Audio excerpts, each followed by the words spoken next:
Why would I be making a video about Julius Caesar in 2025? This is one of the oldest legendary commanders in Rise of Kingdoms, and people often say that he is like the worst legendary in the entire game. But what if I told you there might be one secret pairing that could make Julius Caesar a hidden gem in 2025? I know it sounds ridiculous, but today we're going to dive deep into Julius Caesar's kit and the pairing that could actually make him viable at the end game. But before we jump in, of course, what's going on, guys? Cheers. Now, as you guys know, I'm a sponsored partner created with Rise of Kingdoms, so if you want more rock content, consider subscribing down below because we are so close to 100,000 subscribers. Okay, so in order to figure out how we can make Julius Caesar OP in 2025, we have to figure out what exactly does he actually do and why do people say he's so bad to begin with. This is going to be helpful if you're a brand new player because you might be getting him out of the gold keys and thinking, oh boy, I got lucky. I'm not so sure. Let's take a look here. Okay, without the expertise, Julius Caesar for the next 5 seconds gives you 20% attack, 20% defense, and deals 30% more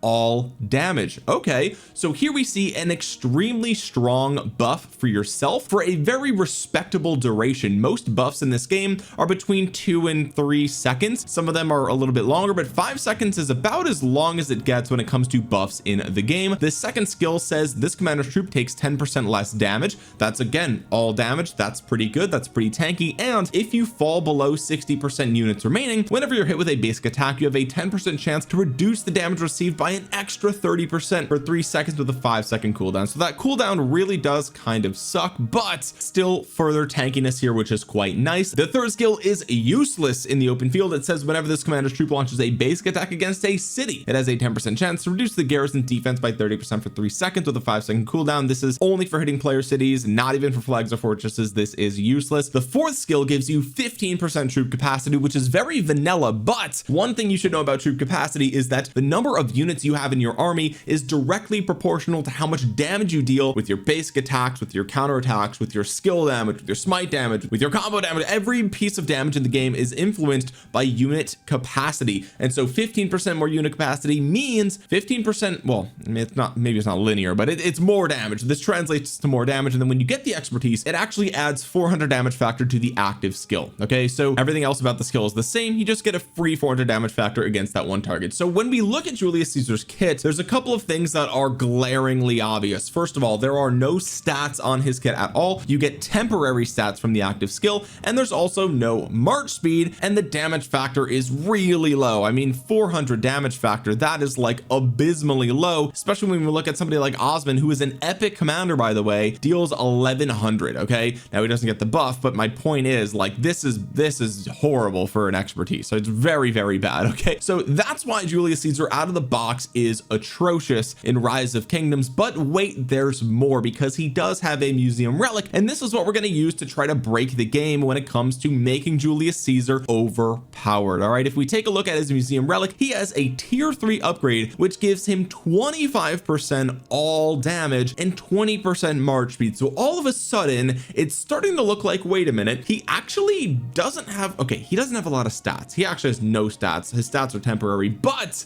he gets 30% all damage for 5 seconds and 25% all damage for all time, which means for those 5 seconds he doesn't have 30% all damage, he has 55% all damage, and then it falls off to 25, and then it goes up to 55, and then it falls back to 25. But what if we can make sure that he always has 55% all damage? That would be, well, that would be the highest all damage bonus in the entire game, and it's almost not even close. Plus he gets the march speed that he was missing, so now he's suddenly not slow in the battlefield at all. In fact, 20% march speed and 25% all damage is actually really similar to a commander that a lot of people love, which is Philip. He actually gets 20% march speed and 30% all damage. Okay, so okay, that's actually pretty good. Now, of course, Philip actually has permanent stats here, but it's 35% of any given troop type. So let's say Philip is cavalry, he gets 35% cav attack. And remember, Julius Caesar has no permanent stats on his kit whatsoever, but he does get 40% of stats for 5 seconds. So remember, what if I said we could get this bonus to go off all the time? What if this buff was always on your army? So okay, all of a sudden we actually have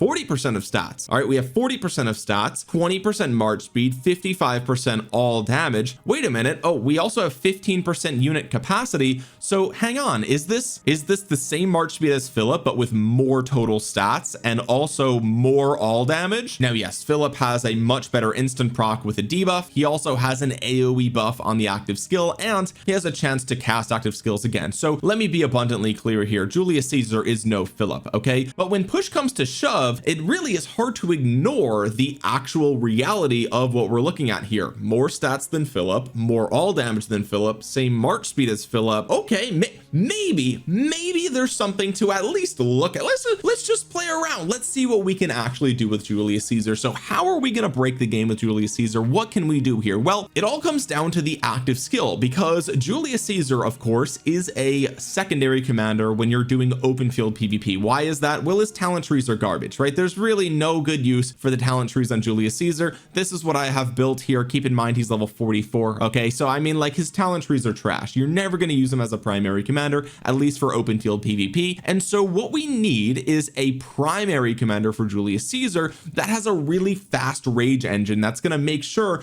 that he casts this active skill as fast as possible. So what commanders do we have in the game that can do that? Well, in the past we've used commanders like Zhang Yu or commanders like to really accomplish this task, but there's actually a new commander that's even better than those two for this exact task, and that is none other than Emperor Qin. Why is this? Well, Emperor Qin has a unique rage consumed mechanic, and if you play with Emperor Qin in the open field, what you'll discover is that he has the ability to cast his active skill every 5 to 6 seconds on average, right? Which is actually extremely fast in Rise of Kingdoms terms. Now, the more units you're hitting with some of these skills, the more rage you're going to consume and the faster your rage cycle is going to be. So what if we did Emperor Qin primary with Julius Caesar secondary? All of a sudden we have a commander pairing that will cast their active skills every 5 to 6 seconds, which means you're almost always going to have uptime of that active skill of Julius Caesar. Now there might not be perfect overlap, right? Depending on how many units you're hitting. Sometimes your skill cycle might be 6 or 7 seconds, worst case is 8 seconds. But if you're really in the heat of battle, there's a good chance that you're going to be able to keep that uptime of the active skill buff for Julius Caesar quite often, if not all the time. And so what does that mean for Emperor Qin? Well, that means for Emperor Qin, he gets 20% attack, 20% defense, 55% all damage, boys, and 20% march speed, which makes it just as fast as Emperor Qin with Shajar, right? Which lots of people say is very fast. And not to mention, you're going to bring more troops to the battlefield, which means you're going to hit even harder. And on top of all of that, you take 10% less damage, and you mitigate some damage as well from the subsequent attacks under 60. So, okay, all of a sudden, this sounds a little bit too good to be true. But before I rush into battle and try the Emperor Qin with Julius Caesar and fill my hospital and have massive hospital bills, let's go ahead and actually take a look at how we would accomplish this. And there's a couple of things you have to know. First of all, in order to maximize the rage engine of Emperor Qin with Julius Caesar, we do need to use the Horn of Fury. Why is this? Well, typically with Emperor Qin, you don't need the Horn of Fury because you're pairing him with somebody like Zhuge Liang or with somebody like YSG, and both of these commanders actually have rage engines built into their skills, but Julius Caesar does not. He has no rage engine whatsoever. And so in order to compensate for that, we're going to be slapping on the Horn of Fury. And what I would recommend using is a talent build that looks something like this, where you go all the way to the top, grab 5 points in Feral Nature, 3 points in Razor Sharp, and you might be overaging a little bit with this build, but remember, you're using Julius freaking Caesar, so you definitely don't want to not have the maximum rage consumption. Okay, you want to play it extremely safe here and get as much rage as you can, because Julius Caesar gives you none. Okay, so that's the commander pairing. Those are the accessories, those are the talents that we're going to be using for this, and I am not, unfortunately, in KVK. So what we're going to do is we're going to hop over to the trusty Rock Battle Simulator just to see if this commander pairing even does anything at all, right? This is going to be sort of our preliminary testing to just test the hypothesis without actually putting our troops on the line, and then if we get good test results, then maybe we could test it in the next KVK to see if it's actually anything worth writing home about. And just to be clear, I don't expect this pairing to be better than the Zhuge Liang pairing. I don't expect this pair to be better than the Seong-Gye pairing because quite frankly 50% extra skill damage on YSG combined with YSG's relic here gives him another 12%. That's basically 62% all damage for Emperor Qin because Emperor Qin does basically exclusively skill damage for all of his normal attacks. Okay, so really I expect this not to be as good as the two main pairings, but I mean what if this is okay? Like what if it's actually decent? Then you can actually use your Zhuge Liang with her in prime and you can use your Ashurbanipal with YSG or whatever you end up doing with your YSG, right? Okay, so let's jump into the Rock Murder Ball tester and let me explain to you guys how I ran these tests. And by the way, I'm not affiliated with this tester project at all. I'll link it in the description below if you want access to it. Specco is fantastic with doing this simulator for so long, but here's what we're testing. Okay, as you can see here at the top on the green side we have Emperor Qin with Julius Caesar, and on the red side we have Ragnar with Scipio. I tested up against other commander pairings. We'll go over all those in just a second, but I want to show you guys how I set up this test. Okay, what we have is 16% attack and defense for both sides. This assumes a 7/7 rune and 9% attack and defense from your armaments. Okay, 9% health, again assuming that's from your armaments. 5% skill damage for both sides, that's going to be your Twilight Falls city skin. We have Ottoman Empire on both sides. We have a 10% attack item for both sides. We have VIP 19 for both sides, 300,000 troop capacity. I know that you'll have more than that in KVK these days, but I just wanted the test to go as fast as possible, and I think you can extrapolate this out. We have best in slot gear for both sides pretty much. I know you could argue there might be some leadership stuff that you might want over here. We have the accessories, and we also have Hunter on both sides with the wedge formation. You could see the talent tree build on both sides as well. And let's actually take a look at the test results here for the KVK scenario. Remember, we have 30% all damage from KVK specifically. I know I didn't fill in crystal attack or anything like that, but it's equal on both sides. This is again preliminary, just testing the hypothesis to see if there's even anything here. I mean, we're doing 1v1 tests, by the way.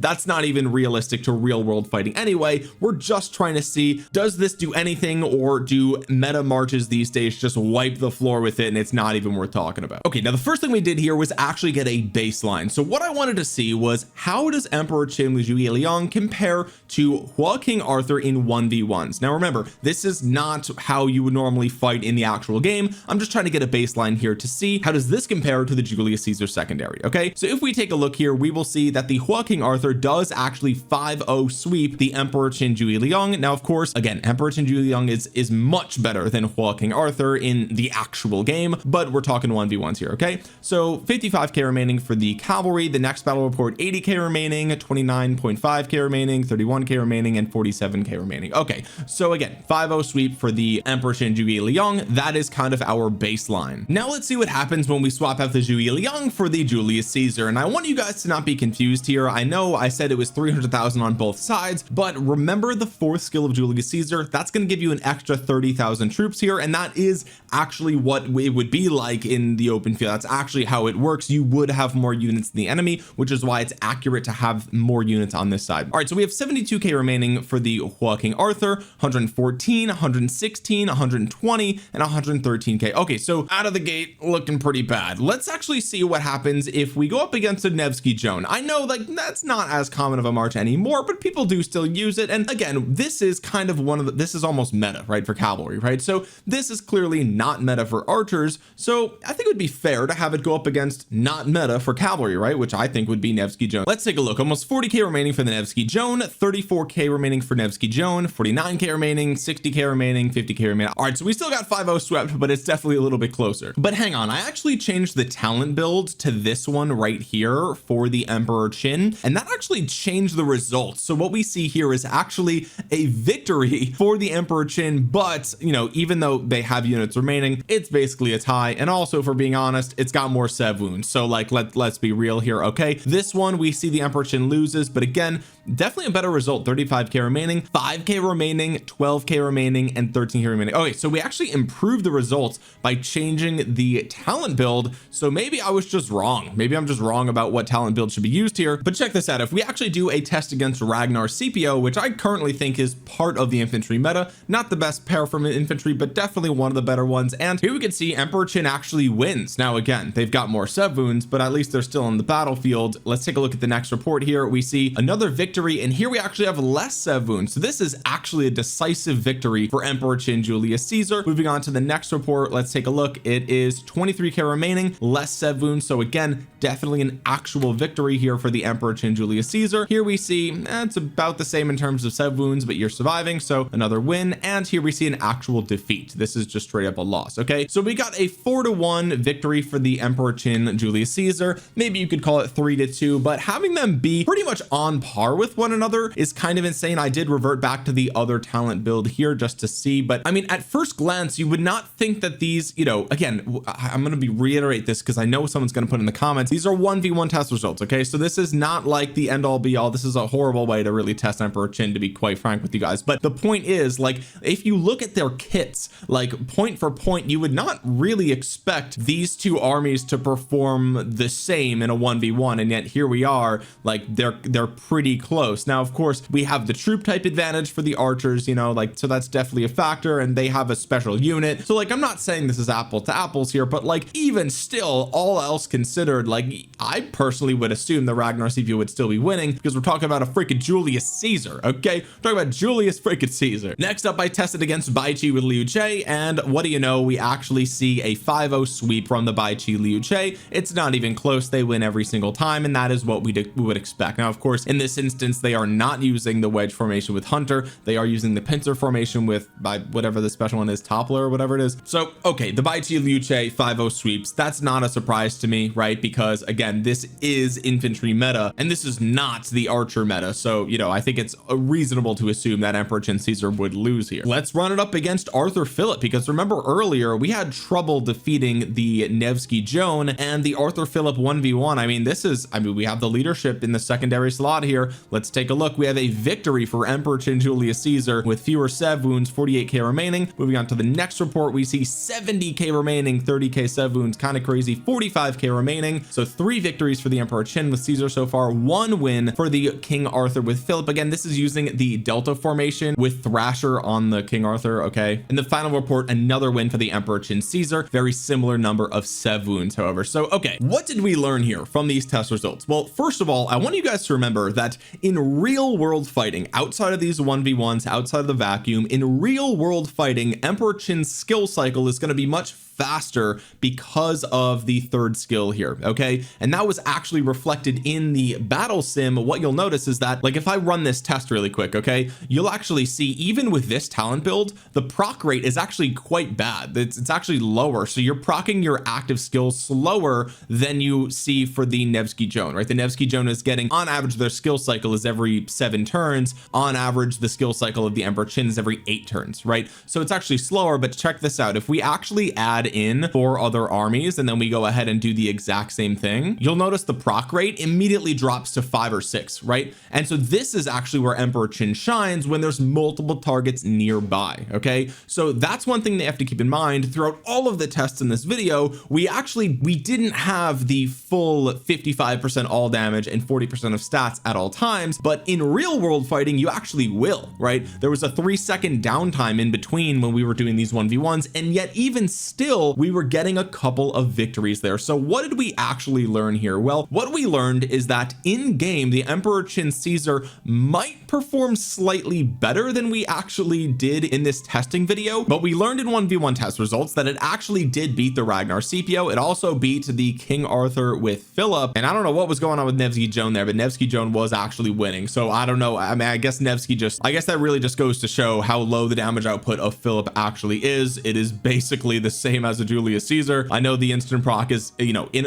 a real world fight, this instant proc is going to hit multiple targets. Your damage output's going to be much higher from Philip in those instances, whereas the Nevsky Joan just always gets their active skill damage, right? But at the end of the day, the Emperor Chin with Julius Caesar, in my opinion, actually performed better than I thought it would. Like, it was surprisingly okay. Is it meta? No, it's definitely not meta. Should you use this? Probably not, right? Like, I mean, there's the most players, by the time that you are at endgame and you've expertise Emperor Chin and all that stuff, you probably have better pairs than Julius Caesar. Let's just keep it 100% honest. All right, you probably have YSG. That's probably going to be better. Just go ahead and do that. But the point is that it's actually kind of funny how strong Emperor Chin is, to the point where he can even make Julius Caesar somewhat viable. Not meta, but somewhat potentially a little bit viable. I find that actually shocking, and I'm really interested to see if anybody actually tests this in their upcoming KVK or Mark of Osiris or something like that. I'm curious, how does this actually perform in the game? Maybe I'll give it a try for my upcoming KVK. I don't actually have a planned date for that yet. We have no idea when the next one is going to be, but this is definitely a pair that's on my radar just to see like